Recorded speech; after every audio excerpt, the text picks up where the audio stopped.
Siendo usted arquitecto, ¿por qué decide dedicarse a los medios? Sí. Digo, es una pregunta muy interesante, con estudios de arquitectura y dedicarse a los medios, que es un mundo completamente diferente. Sí. Diferente y no.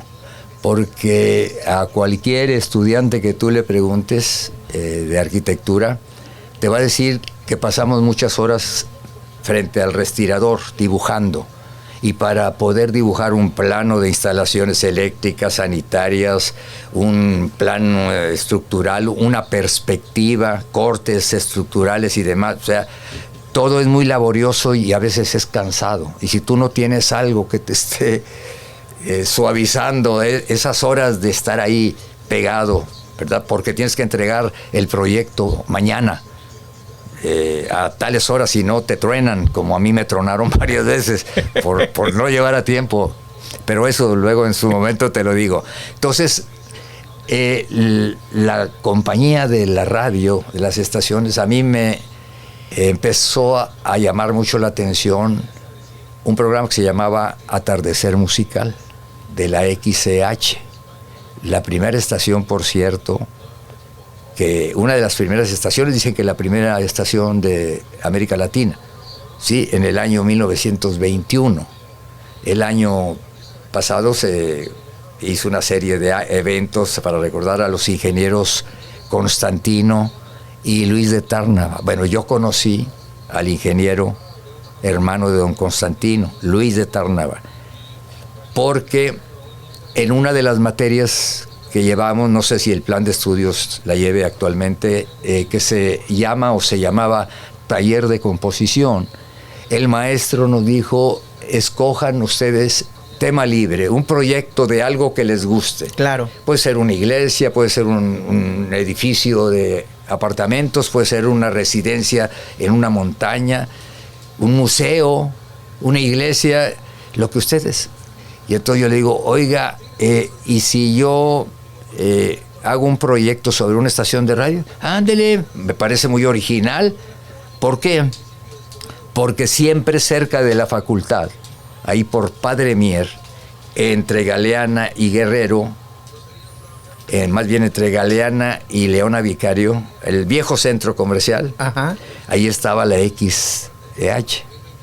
Y era la estación que yo escuchaba y me llamaba mucho la atención las voces.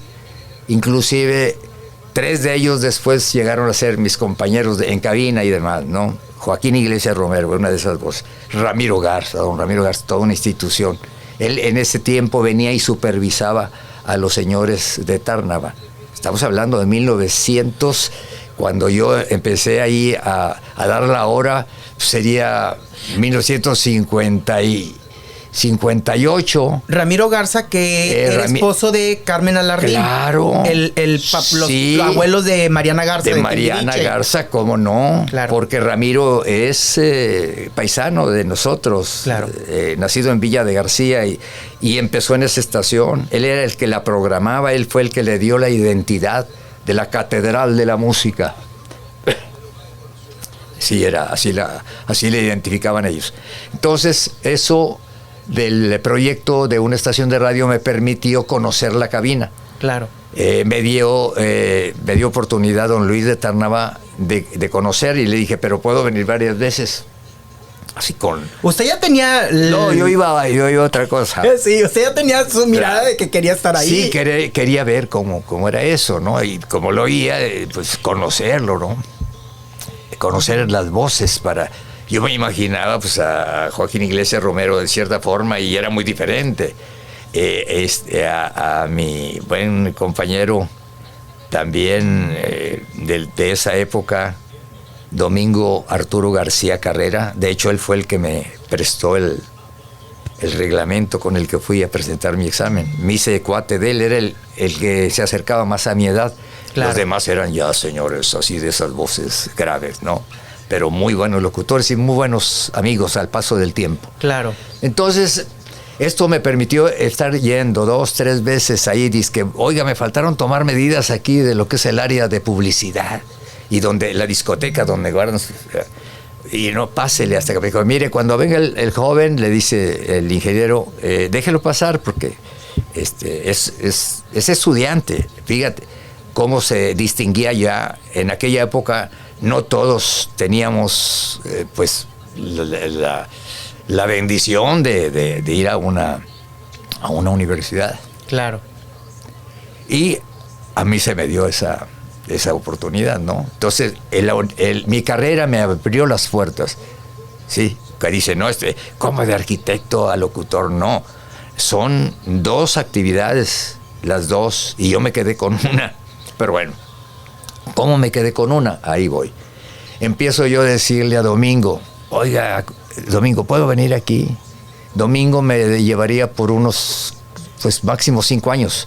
Uh-huh. El resto de los compañeros, pues, por 10 o 20, no eran ya de edad avanzada, ¿no? Muy seria la estación.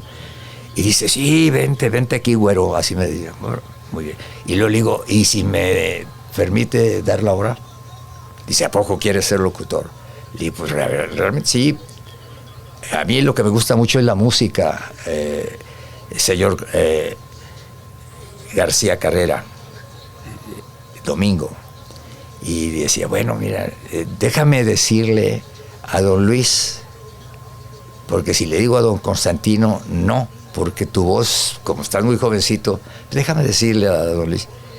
Y bueno, se supone que le dijo a don Luis, digo, bueno, sí, pero no va a ser todos los días. Le dije, no, sí, nada más, a ver qué se siente.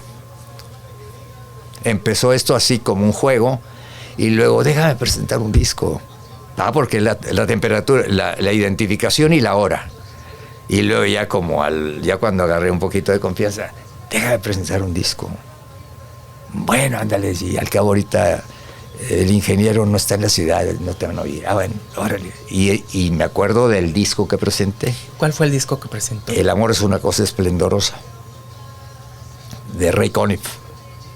Orquesta y coros, que eran en esa época.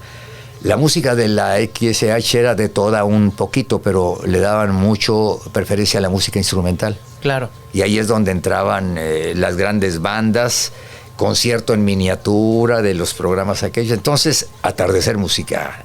Entonces, pues empecé yo a familiarizarme. Le pido a Domingo García Carrera que si me presta el reglamento. Él me manda con Tribilín, Gerardo Castro. Dice, él la tiene.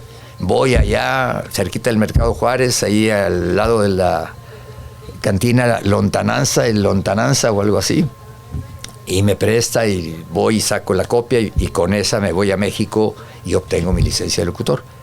Cuando regreso pensaba que iba a ser muy fácil. No, pues en todas no. Ahí voy a la AW, vine aquí la primera vez, conocía yo al gallito madrugador, Alfonso Santos García, en paz descanse, porque tenía una novia a una cuadra donde yo vivía. Y una vez ahí conocí a la familia de la novia y le dije, es que es locutor. ¿De dónde? De la AW. ¿Y cómo se llaman? Dice, no, pues ya me dan todos los detalles. Poncho, Alfonso, sí, Alfonso Santos García. Pues voy a hacerme su cuate, ¿no? Claro. Que eso me sirvió para que a través de él, porque empiezo yo en Radio Alameda, ¿de acuerdo? Fíjate, esto de las coincidencias, el 14 de abril de 1960 es cuando ya me quedo solo en la cabina. Ya había dado la hora ya en la H, pero ya yo operando con una consolita y 2 llaves aquí, y acá la tornamesa. Y abriendo micrófono.